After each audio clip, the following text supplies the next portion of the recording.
Hello, welcome back everyone. Today we are starting a new chapter of class 9th mathematics, compound interest. ठीक है, basically when we start compound interest तो हमें simple interest का भी knowledge होना चाहिए. इन some questions उसकी भी ज़रूरत पड़ती है, और सिंपल कंपाउंड इंटरेस्ट के लिए कुछ मेजर टर्म्स हैं उनकी ज़रूरत पड़ती है, जो रेगुलरली हम बोलते रहते हैं. क्या हमें वो पता है कि नहीं, बहुत ज़रूरी है. ठीक है, तो सिंपल टर्म्स जो आते हैं, एक आपको दिखाई देता है प्रिंसिपल. क्या टर्म का नाम होता है? प्रिंसिपल. प्रिंसिपल होता है कि हमने कितना अमाउंट किसी से लिया है या दिया है, जो भी आप कर रहे हैं, चाहे आप बोरो कर रहे हो चाहे आप दे रहे हो किसी को. ठीक है, अमाउंट जो रहता है, जैसे 10,000 रुपये हमने किसी को दिए तो वो 10,000 रुपये प्रिंसिपल है. एक रेट होता है, रेट का मतलब इंटरेस्ट का एक रेट रहता है, तो परसेंटेज में आता है रेट ऑफ इंटरेस्ट 10%, 20%, 15%. ठीक बात है. एक टाइम भी रहता है. टाइम का मतलब रहता है कितने सालों के लिए अमाउंट लिया या दिया गया है. ठीक बात है. एक अमाउंट रहता है. अमाउंट का मतलब होता है कि जितना भी रुपए आपने लिया है, मान के चलो 10,000 लिए हैं आपने, 10,000 पे कुछ समय बाद जाके आपका मान के चलो 500 रुपये ब्याज भी बन गया है. ठीक बात है कि नहीं? तो कितना रुपए देना पड़ेगा, तो ब्याज भी बन गया है. तो उससे एक और टर्म आता है, वो रहता है जो हमें टॉपिक में भी है, इंटरेस्ट. मान के चलो 10,000 रुपये हमने किसी को दिए थे, 500 रुपये मुझे इंटरेस्ट बन गया कुछ समय बाद, तो मुझे उस इंसान को 10,500 रुपये लौटाने पड़ेंगे. सही बात है कि नहीं? ये चीज़ समझने की ज़रूरत है. ये टर्म्स हमें बहुत ज़रूरी हैं समझना. ठीक है, अमाउंट होता है टोटल. प्रिंसिपल तो लौटाना ही पड़ेगा भैया. जितने रुपया आपने उधार लिए होते हैं उतने तो लौटाने ही पड़ते हैं, ब्याज अलग से और लौटाना पड़ता है. ठीक है, तो जनरली हमें ये पता होना चाहिए, जो अमाउंट होता है वो प्रिंसिपल प्लस इंटरेस्ट होता है. जितने रुपया उतने तो लौटाने पड़ते हैं, ब्याज अलग से लौटाना पड़ता है. ठीक बात है. अब सिंपल इंटरेस्ट होता है जिसमें ब्याज पे दोबारा ब्याज नहीं लगता. ध्यान से समझना इस चीज़ को. इसका फॉर्मूला होता है principal into rate into time by 100, PRT/100. इसका मतलब क्या है कि अगर पहली साल 100 रुपये ब्याज है तो दूसरे साल भी 100 ही रुपये रहेगा, तीसरी साल भी 100 ही रुपये रहेगा, चौथी पाँचवीं जीवन भर 100 रुपये ही ब्याज लगेगा. ठीक बात है. एक उदाहरण भी ले लेते हैं. अगर इफ़ इन केस पी हमने ले लिया है 1,000 रुपये, किसी को 1,000 रुपये दे रहे हैं 10% रेट पर, एक ही साल के लिए देते हैं मान के चलो, तो क्या फॉर्मूला लग जाएगा? 1,000 गुणा 10 गुणा 1/100. 2 ज़ीरो कट कर दो. कितने रुपए आए जो मैंने बताया? 100 रुपये ब्याज बना. ये 100 रुपये ब्याज हर साल सेम रहेगा. कंपाउंड पे ऐसा नहीं होता है. कंपाउंड में क्या होता है? कंपाउंड इंटरेस्ट का क्या लॉजिक होता है? कंपाउंड इंटरेस्ट का लॉजिक होता है कि अगर आपने 100 रुपये दिए, 1,000 रुपये दिए थे आपने, 100 रुपये आपका ब्याज बना था, तो अब जाके रुपये हो गए 1,100. अब सेकंड ईयर क्या होगा? सेकंड ईयर में अब आपका 1,100 पे फॉर्मूला लगेगा. 1,100 10% रेट एक साल के लिए. अब कितना ब्याज मिलेगा अगली साल? 110 रुपये. फर्स्ट ईयर का इंटरेस्ट क्या था बताओ? फर्स्ट ईयर का इंटरेस्ट था 100 रुपये. इंटरेस्ट की बात कर रहे हैं हम. फर्स्ट ईयर का इंटरेस्ट था 100 रुपये. सेकेंड ईयर का इंटरेस्ट आ गया 110 रुपये. आगे बढ़ता चला जाएगा. ठीक बात है कि नहीं? आगे बढ़ता चला जाएगा. कंपाउंड इंटरेस्ट का भी एक फॉर्मूला है, जैसे सिंपल इंटरेस्ट का हमने दिया है. अब हर साल का बच्चे ना कैलकुलेट करें फिर जोड़ते चलें, तो उन्होंने एक डायरेक्ट फॉर्मूला बनाया है. कंपाउंड इंटरेस्ट के लिए अमाउंट के लिए फॉर्मूला डायरेक्ट मिलता है. कंपाउंड इंटरेस्ट में amount equal to P 1/R/100 की पावर n. इसमें हर चीज़ में क्या क्या है वो समझना ज़रूरी है. ए तो अमाउंट कितना रुपया लौटाना पड़ेगा, P कितने रुपये तुमने उधार लिए हैं या दिए हैं, रेट आपको पता रहता है, इंटरेस्ट, n कितनी सालों तक आपने दिए, n is the number of years. ये दोनों फॉर्मूले हमें पता होने चाहिए. पर मैं अधिकतर प्रॉब्लम्स में परसेंटेज का लॉजिक कराऊंगा. आपके लिए बहुत सरल बनेगा, इसलिए बने रहें मेरे साथ. ठीक बात है, आगे चलना. पहले क्वेश्चन में देखें, 10,000 रुपये 5% पे लिए गए हैं 2 साल के लिए. कंपाउंड इंटरेस्ट हमें चाहिए। कंपाउंड इंटरेस्ट अगर मैं परसेंटेज के लॉजिक से कर रहा हूँ, देखो परसेंटेज का लॉजिक क्या कहता है, 10,000 रुपये तो हैं ही, ठीक है, 5% पे लिए गए, इसका मतलब ये है कि अगर मैं 100 रुपये लेता तो 1 साल बाद मुझे 105 रुपये देने पड़ते, और ऐसा मुझे कितनी बार करना पड़ेगा, 2 बार। ध्यान से देखना इस बात को, ये आपका अमाउंट डायरेक्ट आ जाएगा। ध्यान से समझ पा रहे हैं आप? अगर मैं 100 रुपये लेता किसी से, तो अगर 5% रेट है तो 1 साल में कितने रुपए वापस करता, 105। 500 में 5 जोड़ दीजिए आप, जितने साल के लिए उतनी बार मल्टीप्लाई कर दीजिए आप, आपका डायरेक्ट आंसर आ जाएगा। ये 100, ये 10,000 कट जाएंगे, कहने का मतलब आपका डायरेक्ट आंसर होगा 105, 105 मल्टीप्लाई कर लीजिए 525, एक और लगा लेते हैं, 0 है, 105, दैट मीन्स 5 2 5 5 10, कितना अमाउंट आ जाएगा, 11,025 रुपये तो अमाउंट आ जाएगा। This is amount. अमाउंट कितना है, 11,025। अगर आपसे कोई कंपाउंड इंटरेस्ट पूछता है तो भैया 11,025 रुपये आपने लिए कितने थे, 10,000 माइनस कर दो, ब्याज कितना आ जाएगा, 1,025 रुपये। सिंपल बना कि नहीं, कोई फॉर्मूला नहीं, कोई कुछ नहीं, only the logic of percentage, only the logic of percentage. ठीक है, नेक्स्ट क्वेश्चन पे आते हैं। कंपाउंड इंटरेस्ट निकालता है, सेम सवाल बनता है 15,000 रुपये, तो 15,000 लिख लीजिए। 15% पर एनम का मतलब है 100 वाली चीज़ 115 हो जाएगी। अगर अभी तक आपको समझ में आया है, 100 वाली चीज़ कितनी हो जाएगी, 115। 2 0 ये कट कर लीजिए आप, एक और 0 कट कर लीजिए आप। अब मैं और कटिंग कर लेता हूँ, 5 से हो जाएगा तो 5 2 जा 10, 5 3 जा 15। ठीक बात है। अब आगे क्या बचा है वो लिख लेते हैं, 3 इंटू 115 इंटू 115/2, ये आपको कैलकुलेट करना पड़ेगा। मैं कर ले रहा हूँ, 115 का अगर मल्टीप्लाई करें, 5 5 जा 25, 115 115, 5 7 5 12, 1 12, 1, इसमें भी 3 का मल्टीप्लाई करना पड़ेगा, 5 3 जा 15, 1 7 6 9 3, इसमें डिवाइड करना पड़ेगा 2 का। क्या आंसर आएगा बताइए आप? मैं अमाउंट लिख दे रहा हूँ डायरेक्ट, 3 2 1 जा 2 बचे 19, 9 2 जा 18, 8 2 जा 16, 3 2 जा 6, 7 2 जा, और यहाँ ये आपका अमाउंट बना। ठीक है, अगर आप इंटरेस्ट देखना चाहते हैं तो इसमें आप 15,000 रुपये माइनस कर दो। कंपाउंड इंटरेस्ट कितना आ गया, 5 7 3 8 4 4837.5। ठीक बात है, आगे चल रहे हैं। Question number 3, find the compound interest 60,000 रुपये 2 साल 4 महीने। ये सबसे अच्छा सवाल है। देखो 60,000 रुपये तो आपसे लिए गए, 2 साल का तो कोई डाउट नहीं है, 8% पे 100 108 और 100 108, ये तो ठीक बात है। एक और हमें हिसाब देखना है, वो है 4 महीने का।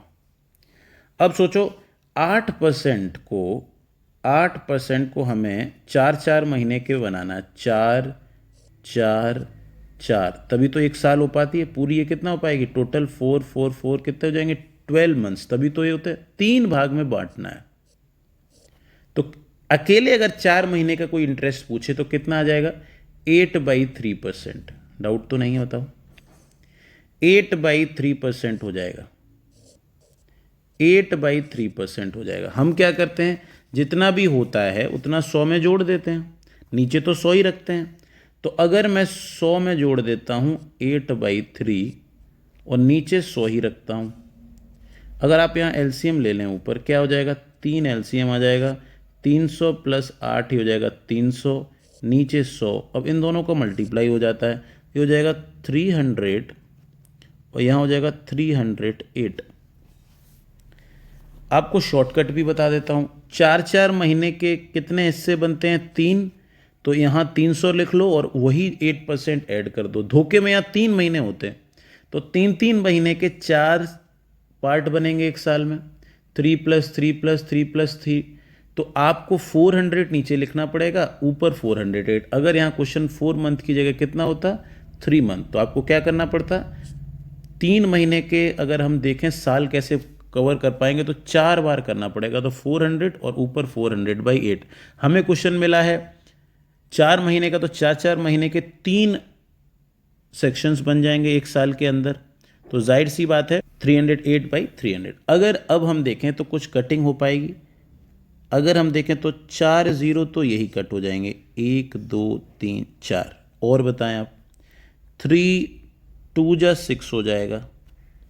अब मेरे पास बचता है 2 108 108 308 डिवाइडेड बाई 100। नीचे 100 बना रहने दो, कटिंग तो हो नहीं पा रही है, तो बेहतर है इसको 100 हम बना रहने दें। अब आप मल्टीप्लाई कर लीजिए, नीचे 100 है तो 2 डेसिमल आ जाएगा। मल्टीप्लाई करने के लिए देखो, 108 को 108 से करिए, 8 8 जा 64, 8 1 जा 8, और ये हो जाएगा 108। 4 6 8 8 16, ये आ गया। इसको आप 308 से कर लीजिए, 8 4 जा 32 3, 48 और 3 51 5, 48 और 5 53 5, 8 1 जा 8 5 13 1, एक 0 है तो 2 लगा देंगे, 4 3 जा 12 1 19 1 19 1, ये आ गया 2 1 5 2 19 5। ठीक बात है। अब इसमें 2 का मल्टीप्लाई भी कर लेते हैं और 100 से डिवाइड, मतलब यहाँ कहीं डेसिमल आ जाएगा, 2 का मल्टीप्लाई और कर लेते हैं। तो 2 2 जा 4,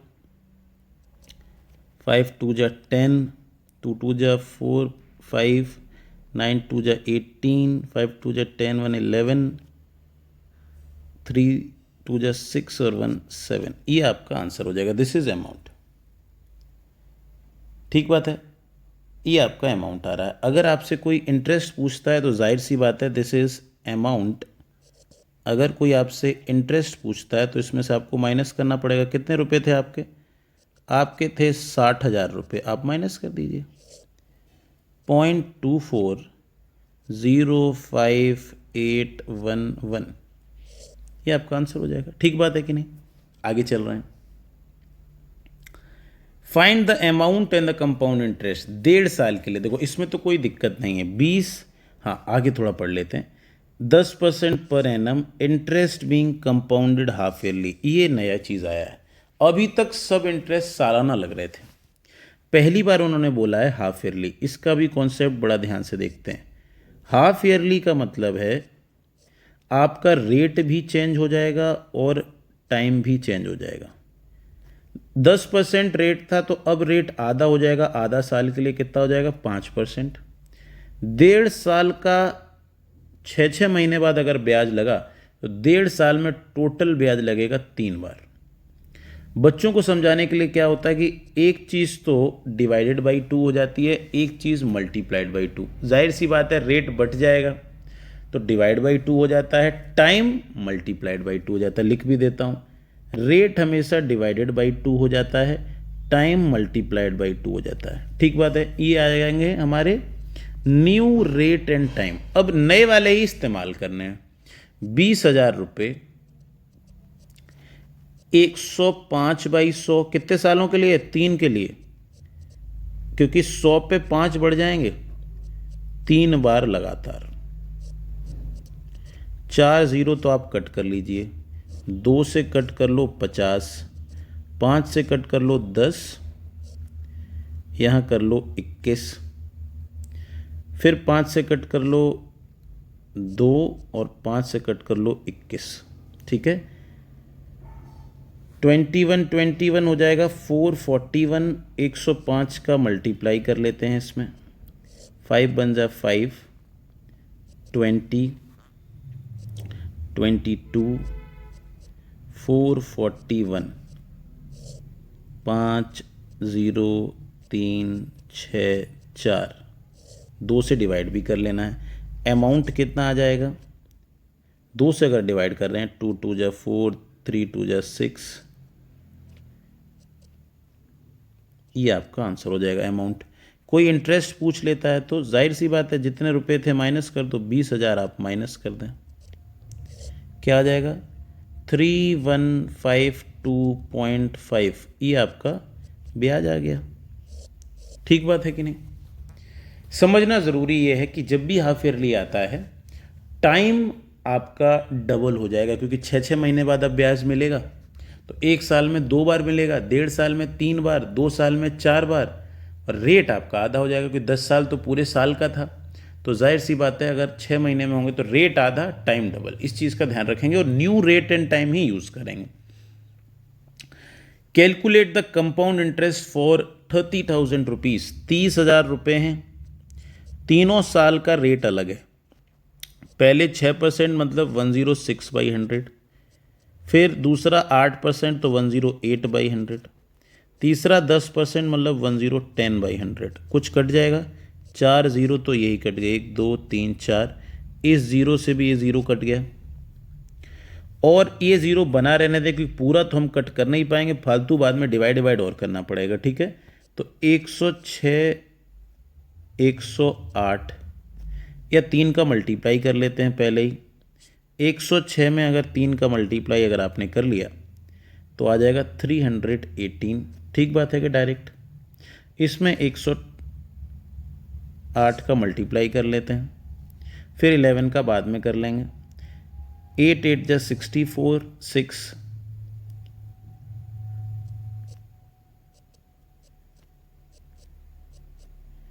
318, 4 4 8 5 13, 1, इसमें 11 का मल्टीप्लाई और रहता है। डायरेक्ट चाहो आप डायरेक्ट कर सकते हैं। 11 4 जा 44, बचे 4, 44 और 4 48, 4 33, 4 37 3, 44 47 4,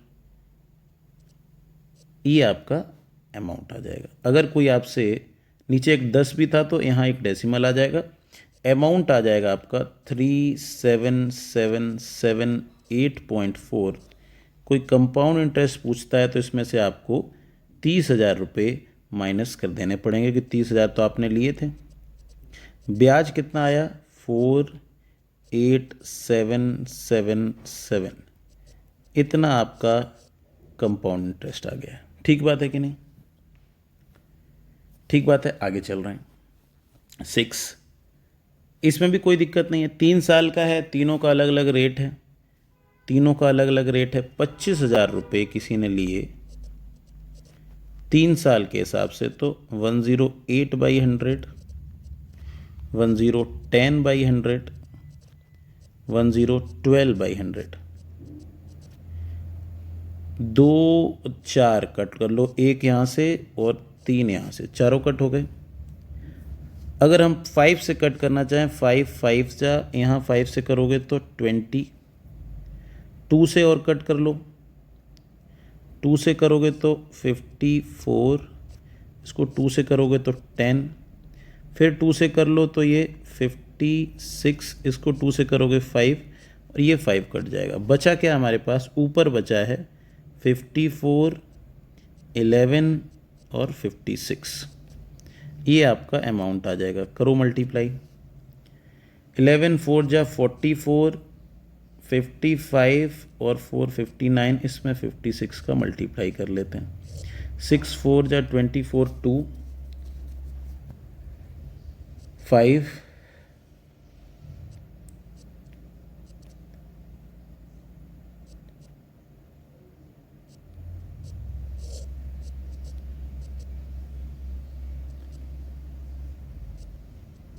ये आपका अमाउंट आ गया 33264। अगर आपसे कोई कहता है कि इंटरेस्ट निकालो तो 25,000 माइनस कर दो, क्या आ जाएगा compound interest? 46284 rupees is your compound interest. सब छोटा चल रहा है कि नहीं? We are using the logic of percentage. थोड़ा मल्टीप्लाई ठीक होना चाहिए बच्चे का, और कोई भी चीज़ का ध्यान नहीं रखना है।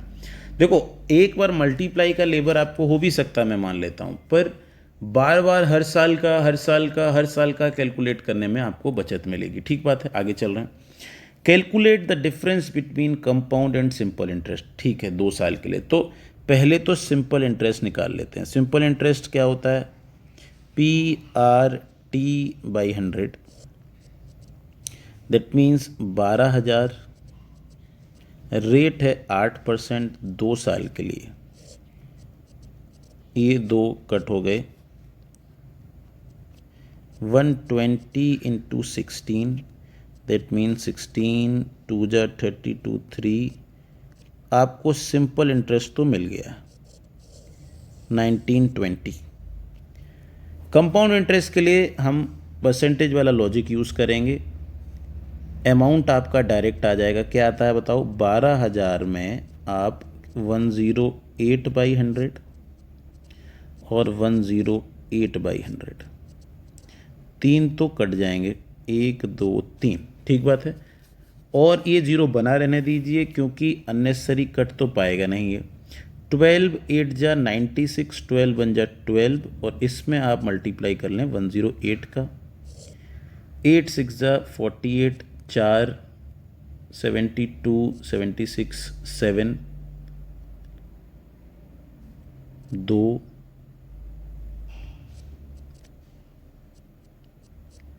1296 869931।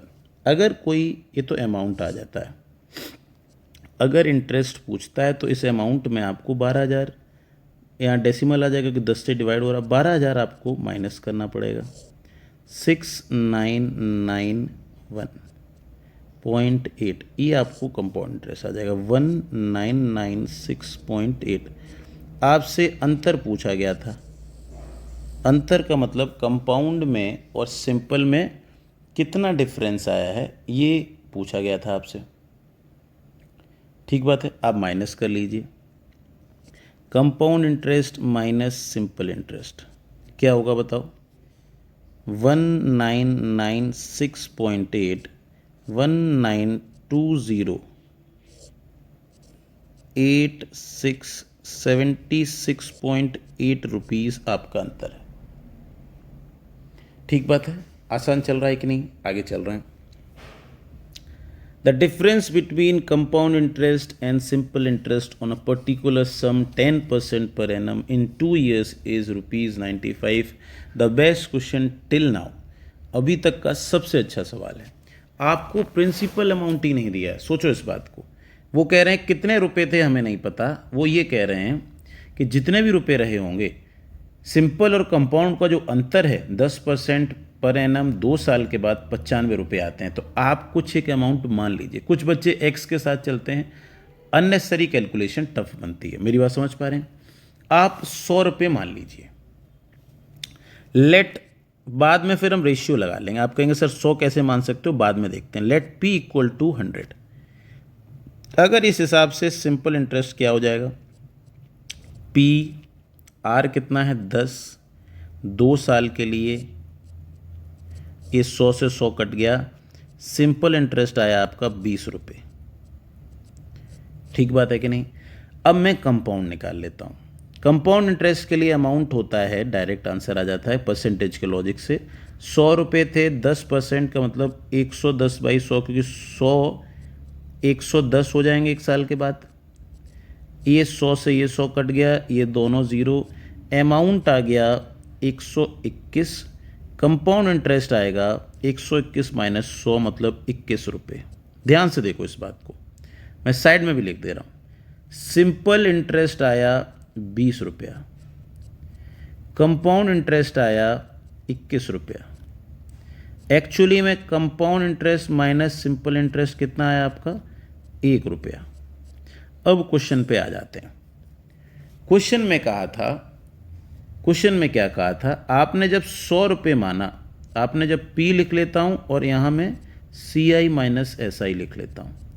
जब आपने 100 रुपये माना था तब अंतर आपका 1 आया था। अब हमें रेशियो प्रोपोर्शन यूज़ करना पड़ेगा। क्या यूज़ कर रहे हैं हम यहाँ पर, रेशियो एंड प्रोपोर्शन।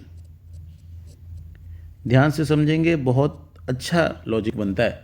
100 रुपये जब माना था तब हमारा 1 आंसर आया था, हमें पता नहीं था P की वैल्यू कितनी, हमने मर्जी से मान लिया था। 100 माना था तब 1 आया था, वो चाहते हैं ऐसा P बताओ जिसमें 95 आए, तो यहाँ X लिख लो। अब हमें क्रॉस मल्टीप्लाई कर लो और वैल्यू बताओ। तो 95 into 100 is equal to X into 1, that means X is equal to ₹9500। इससे आसान ये सवाल नहीं बन पड़ेगा आपको। X अगर आपने ले लिया, अननेसेसरी आप क्वेश्चन को लेंदी कर देंगे, डेसिमल्स में आंसर जाने लगेगा। हमने 100 रुपये माना, आप चाहो 1000 मान लो, पर ऐसा मानो जिससे कैलकुलेशन आसान बने। आप 100 के हिसाब से कंपाउंड इंटरेस्ट और सिंपल इंटरेस्ट में अंतर निकाल लो, जो कि 1 रुपया आया है।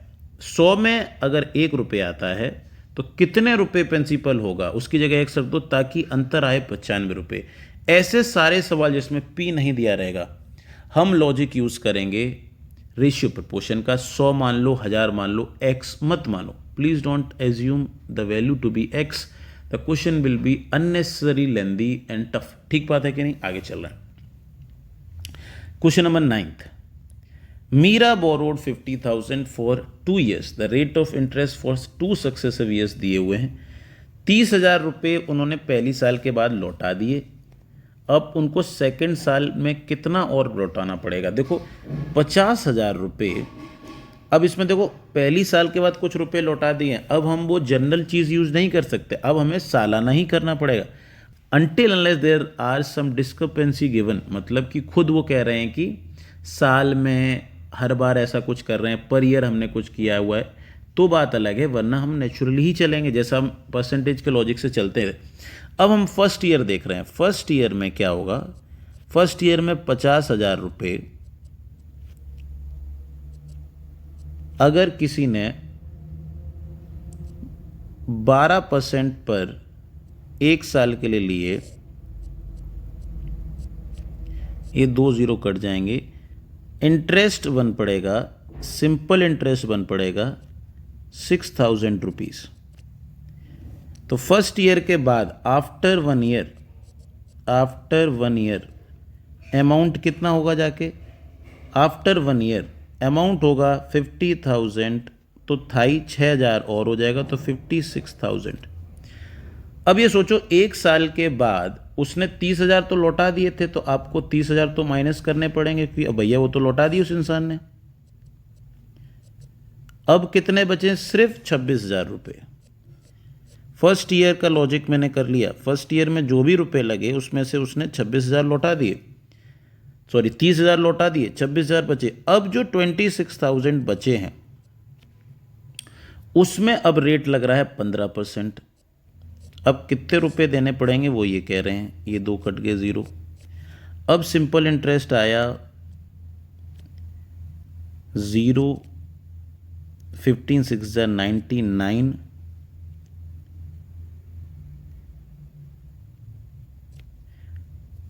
तो अब आपको देने पड़ेंगे 26,000, तो थाई इंटरेस्ट और आ गया 3900। इसका मतलब अब आपको अमाउंट देना पड़ेगा 29,900 रुपीज़। ठीक बात है। देखो जब भी साल बाई साल का कुछ लॉजिक रहेगा तो हम उसको इग्नोर नहीं कर सकते। साल बाई साल के लॉजिक में हमें साल बाई साल में चलना ही पड़ेगा, क्योंकि हर साल का कुछ डिटेल दिया रहेगा, उसको हम भूल नहीं सकते, ना इग्नोर कर सकते हैं। ठीक बात है। एक लास्ट क्वेश्चन कर लेते हैं, वीडियो लॉन्ग ना हो जाए इसलिए।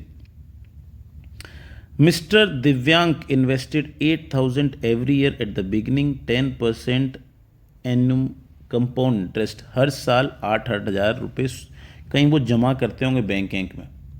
टोटल सेविंग कितनी होगी 2 साल बाद? मान के चलो 8,000 रुपये पहली साल उन्होंने जमा किए, फर्स्ट ईयर की बात है, 8,000 जमा। अब साल बाई साल कर रहे हैं तो हमें भी करना पड़ेगा कि भैया कोई चीज़ हर साल हो रही है तो भैया आप मोटा हिसाब तो नहीं कर पाएंगे, थोड़ा बारीक में काम करना पड़ेगा। 8,000 हो रहा है, रेट है 10%। अगर 1 साल की बात करें तो ये 2 ज़ीरो कट जाएंगे, 8,000 आ जाएगा आपका सिंपल इंटरेस्ट। अब अमाउंट हो जाएगा 8,800 रुपये। ठीक बात है। अब सेकेंड ईयर में जब आप रखेंगे तो अब आपको 8,800 तो थे ही, और वो हर साल 8,000 और कर देते हैं तो आपको यहाँ पर 8,000 और जोड़ लेने पड़ेंगे अमाउंट में, क्योंकि अगले साल के शुरू में फिर जोड़ देते हैं तो अब हो जाएंगे 16,800 रुपये। क्यों 8,000 वो हर साल जोड़ रहे हैं, ध्यान रखना। अब इस साल फिर से 10% पे लगेगा। अब हर साल का जब हम निकालते हैं तो हम हमेशा सिंपल इंटरेस्ट ही निकालते हैं, क्यों हम कॉम्प्लेक्स में जाएंगे। 1680, इसका मतलब अब अमाउंट हो जाएगा, मैं साइड में कैलकुलेट कर रहा हूँ, 16,800 थे और 1680 और ब्याज बन गया आपका, अब हो गए आपके 18,480 रुपये। तो पहला तो आंसर आपका यही हो गया, मैं लिख भी देता हूँ। उन्होंने पूछा था एंड ऑफ सेकेंड ईयर, तो पहले का आंसर आपका हो जाएगा 18,480। पहले का आंसर तो आपका हो गया, ठीक बात है, ये फर्स्ट का आंसर है। अब बिगिनिंग ऑफ थर्ड ईयर का मतलब अब 8,000 और जोड़ देंगे तीसरे साल के शुरू में। इसमें कितना और जोड़ देंगे? 8,000 और जोड़ देंगे। कितना आ जाएगा बताइए? 0, 8, 4, 8, 8, 16, 26,480। क्या इसको आगे कैलकुलेट करना है? नहीं, वो थर्ड साल के आखिरी में पूछ ही नहीं रहे थे, वो हमसे सिर्फ पूछ रहे थे कि आप मुझे ये बता दीजिए कि थर्ड साल के शुरू में कितना होगा। तो जो आंसर पिछली बार आया था उसमें बस आपको 8,000 जोड़ना पड़ेगा, ज़्यादा लेबरस नहीं है, ज़्यादा लेबरस नहीं है। ठीक बात है, यहीं रुक जाएंगे। 10 क्वेश्चन हमने कर लिए हैं, 10 और रहते हैं, अगली वीडियो में हमें कवर करना पड़ेगा। अभी तक आपको अगर परसेंटेज के लॉजिक से कंपाउंड इंटरेस्ट आसान लग रहा है तो प्लीज़ लाइक, शेयर, सब्सक्राइब करें चैनल को, और लोगों के साथ शेयर करें जो अननेसेसरी लेंदी मेथड से इन क्वेश्चंस को करते हैं। आपको लगता है कि उनके लिए यूज़फुल होगा तो please share it with as many as possible.